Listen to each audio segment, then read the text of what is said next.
दावा तो ये किया जा रहा है कि पुतिन की ट्रंप की परमाणुबाजी के खिलाफ अब ये खुलकर नए कदम का ऐलान है और खुलकर अब परमाणु चैलेंज वो दे रहे हैं क्योंकि यूक्रेन का पूर्वी हिस्सा अब रूस के कब्जे में तेजी से आता चला जा रहा है।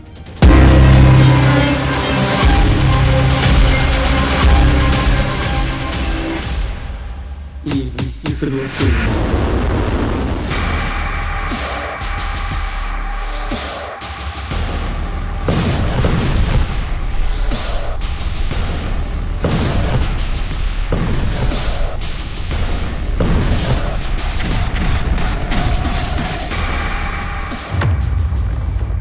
पुतिन का खुला परमाणु चैलेंज, पलट दी ट्रंप की परमाणुबाजी। 1352 दिन से ज्यादा की रूस यूक्रेन जंग अब सीधे सीधे परमाणु युद्ध में तब्दील होती जा रही है। हैरानी की बात तो यह है कि जब से ट्रंप ने ऐलान किया है कि अमेरिका 33 साल बाद बहुत बड़ा परमाणु अभ्यास करने जा रहा है, उसके बाद से पुतिन के परमाणु तेवरों ने अमेरिका, नेटो और यूरोप के होश उड़ा दिए हैं। इस वक्त पुतिन और उनकी रूसी सेना ने दो मोर्चों पर बाजियां पलटने की कोशिश शुरू कर दी है। पहली है पूर्वी यूक्रेन के डोनेट्स्क के पोक्रोवस्क में, जहां रूसी सेना ने यूक्रेनी सेना को चारों तरफ से घेर लिया है, या यूं कहें कि अब किसी भी वक्त पोक्रोवस्क में यूक्रेनी सैनिक रूसी सेना के सामने सरेंडर कर सकते हैं। इधर दूसरी तरफ राष्ट्रपति पुतिन ने अपनी सेना के चीफ, रक्षा मंत्री और परमाणु फोर्स के कमांडरों और वरिष्ठ अधिकारियों के साथ मीटिंग में खुलेआम ऐलान कर दिया है कि अगर अमेरिका परमाणु अभ्यास करता है तो रूस उससे भी बड़े स्तर पर एटमी अभ्यास करेगा, और इसको लेकर पुतिन ने अपनी परमाणु फोर्स को परमाणु तैयारी बेहद तेज करने के साफ निर्देश दे दिए हैं। पुतिन के इन परमाणु तेवरों की वजह से ट्रंप की बोलती बंद हो गई है, जबकि नेटो के चीफ मार्क रूटे ने रूस और राष्ट्रपति पुतिन को नेटो और यूरोप के लिए कभी भी खत्म न होने वाला खतरा बना दिया है। हम आपको अब ये दिखाने जा रहे हैं कि कैसे पुतिन ने जमीन पर यूक्रेन, अमेरिका और नेटो को चारों खाने चित कर दिया है, जबकि दूसरी तरफ अपने परमाणु हथियारों से अमेरिका और यूरोप को खुला परमाणु युद्ध का चैलेंज भी दे दिया है। पुतिन ने पलटी परमाणुबाजी।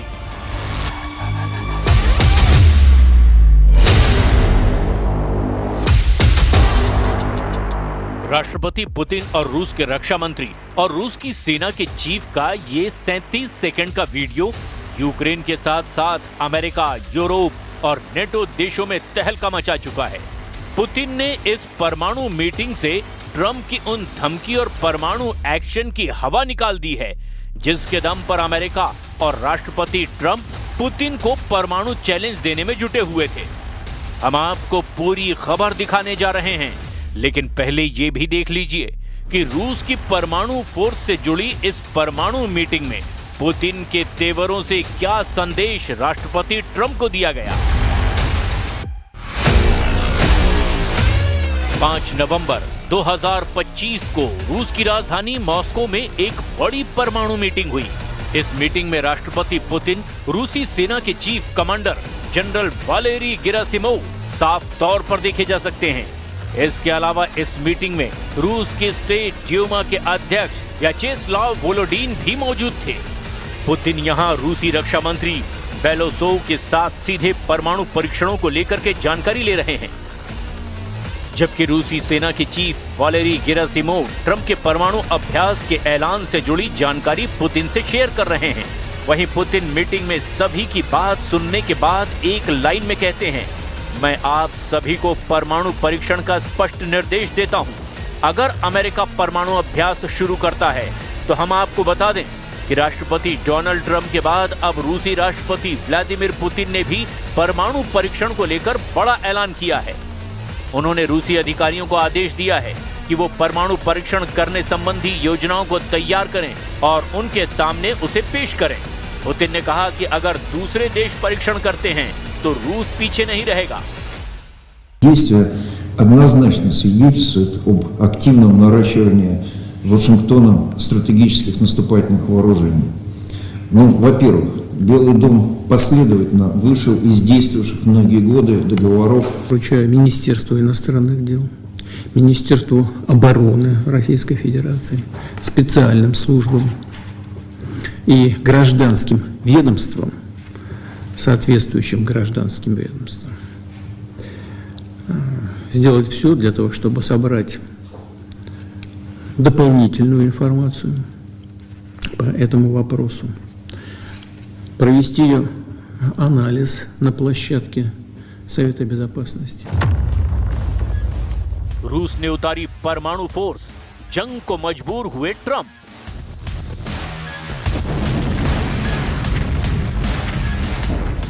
तीन साल 7 महीने से ज्यादा की रूस यूक्रेन जंग यूक्रेन के साथ साथ अमेरिका के लिए भी नासूर बन चुकी है। जोरदार परमाणु युद्ध की तैयारियां रूस की तरफ से शुरू हो चुकी हैं। भारी ट्रकों पर लदी रूस की परमाणु मिसाइलें उस ठिकाने पर पहुंच चुकी हैं जहां से वो दुश्मनों पर हमला करेगा। रूस की परमाणु फोर्स के नए वीडियो में रूस की परमाणु शक्ति का छोटा सा ट्रेलर दिखाने की भी कोशिश की गई है। आप इस वीडियो में साफ देख सकते हैं कि पोक्रोवस्क में यूक्रेन का सरेंडर, पूरब में पुतिन की बड़ी जीत। यूक्रेन के खिलाफ रूस ने इस वक्त दो तरफ से भयंकर मोर्चे खोल रखे हैं और दावा किया जा रहा है कि रूस ने जहां एक तरफ यूक्रेन की राजधानी कीव पर भीषण हमले शुरू कर रखे हैं, वहीं पूर्वी यूक्रेन के डॉनबॉस इलाके पर इतने तेज और तीखे भीषण हमले किए गए कि कई पूर्वी शहरों में यूक्रेनी सेना चारों खाने घिरती दिखाई दे रही है। सबसे हैरानी की बात तो यह है कि यूक्रेन के राष्ट्रपति ने भी माना कि हमारी सेना को पूर्वी यूक्रेन के पोक्रोवस्क शहर पर काफी भीषण जंग का सामना करना पड़ रहा है। लेकिन यहां पर देखने वाली बात यह है कि रूस ने 10,000 यूक्रेनी सैनिकों को घेरने का दावा किया है, जिसमें यूक्रेनी सेना की स्पेशल यूनिट भी शामिल है। ज़ेलेंस्की खुद पूर्वी यूक्रेन के मोर्चे पर पहुंचकर रूसी हमलों की प्रचंडता का अंदाजा लगा रहे हैं।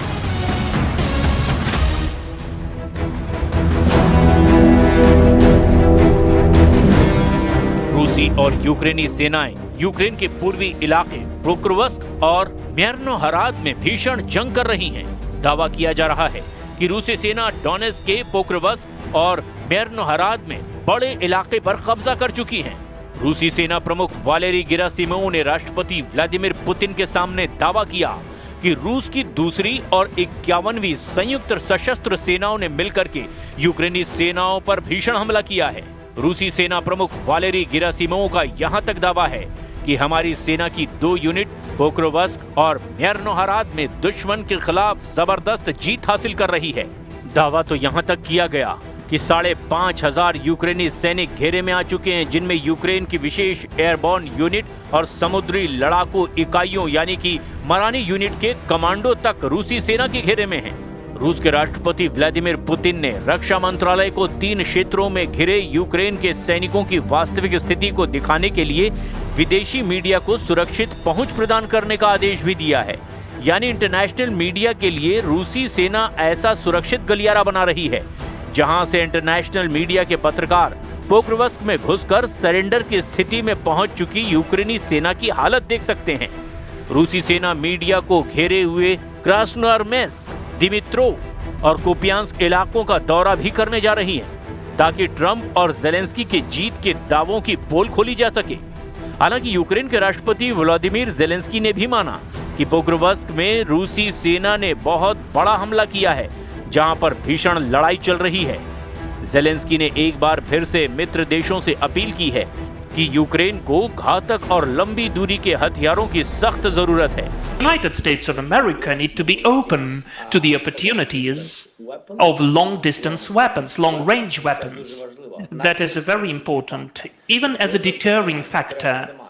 We need to have it to use it. We need the support of the US. We need the support of President Trump about that. And it will be a decisive pressure against Russia.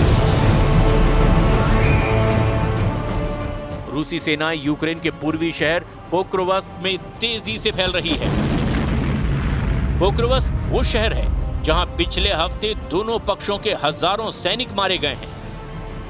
इस इलाके में रूसी सेना 21 महीने से यूक्रेनी सेना को तबाह करने में जुटी है और अब दावा किया जा रहा है कि 21 महीने बाद रूसी सेना पोक्रोवस्क पर कब्जा करने के अंतिम पड़ाव पर पहुंच चुकी है। 21 महीने बाद पोक्रोवस्क पर कब्जा, रौंद डाली यूक्रेनी सेना। वॉशिंगटन स्थित think tank institute for the studies of war यानी कि ISW के मुताबिक जियो लोकेशन फुटेज में रूसी सैनिकों को मध्य, उत्तरी और उत्तर पूर्वी पोक्रोवस्क में दिखाया गया है। रूस डोनेस्क क्षेत्र के बाकी खाली हिस्सों पर कब्जा करने के लिए पोक्रोवस्क और पड़ोसी मरनोहराद पर पूरी तरह से कब्जा करने को जरूरी मानता है। रूस ने लगभग 2 साल पहले पूर्व में 39 किलोमीटर दूर अवदिप्का पर कब्जा जमाने के लिए इस शहर पर अपनी नजरें गड़ा दी थी। यूक्रेन शहर की सुरक्षा को रूसी जनशक्ति को कम करने और डोनेत्स्क के सबसे बड़े और सबसे मजबूत सुरक्षा वाले शहरों कोस्तियांतिनिवका, द्रुस्किवका, क्रामाटोर्स्क और स्लोवियांस्क के किले पर कब्जा करने के लिए एड़ी चोटी का जोर लगाना पड़ा है। रूसी रक्षा मंत्रालय के मुताबिक पोक्रोवस्क में यूक्रेनी सेना की रसद की सप्लाई को तबाह कर दिया गया है। वोवचा नदी पर बने 3 में से 2 पुलों को रूसी सेना ने धमाकों से उड़ा दिया है, जिनका इस्तेमाल यूक्रेनी रसद शहर तक पहुंचाने के लिए करते थे। यहां पर रूसी सेना यूक्रेनी सैनिकों को चुन चुन कर ड्रोन हमलों में मार रही है। खबर भी है 29 अक्टूबर को यूक्रेनी कमांडरों ने पोक्रोवस्क में केवल 200 रूसी सैनिकों की सूचना दी थी, लेकिन अब रूस हर दिन 300 सैनिकों को पोक्रोवस्क शहर में भेज रहा है। 3-3 के समूह में रूसी सैनिक हमले कर रहे हैं। यूक्रेनी कमांडरों ने कहा है कि रूस ने गीले मौसम का भी फायदा उठाया, जिससे हल्के फर्स्ट पर्सन व्यू ड्रोन का इस्तेमाल करना मुश्किल हो गया। We need the capabilities, we need the equipment, real firepower, and of course, the most advanced tech. Because the threats we face are real and lasting. Russia's unprovoked war against Ukraine is the most obvious example of the threat. But the danger posed by Russia will not end when this war does. For the foreseeable future, Russia will remain a destabilizing force in Europe and the world. इधर दूसरी तरफ रूसी सेना ने Ukraine के ऊर्जा बुनियादी ढांचे पर बड़े पैमाने पर ड्रोन और मिसाइलों से हमला करके हाहाकार मचा दिया है। रूसी हमलों के बाद यूक्रेन के कई इलाके अंधेरे में डूब चुके हैं। कई क्षेत्रों में बिजली गुल हो गई है और इमरजेंसी लगा दी गई है। यूक्रेनी प्रधानमंत्री ने मॉस्को की इस रणनीति को व्यवस्थित ऊर्जा आतंक कहा और इन हमलों में दर्जनों लोगों की मौत भी हो गई है। यूक्रेन के राष्ट्रपति व्लादिमीर ज़ेलेंस्की के मुताबिक रूस ने इन हमले में 650 से ज्यादा ड्रोन, विभिन्न प्रकार की 50 से ज्यादा मिसाइलें दागी।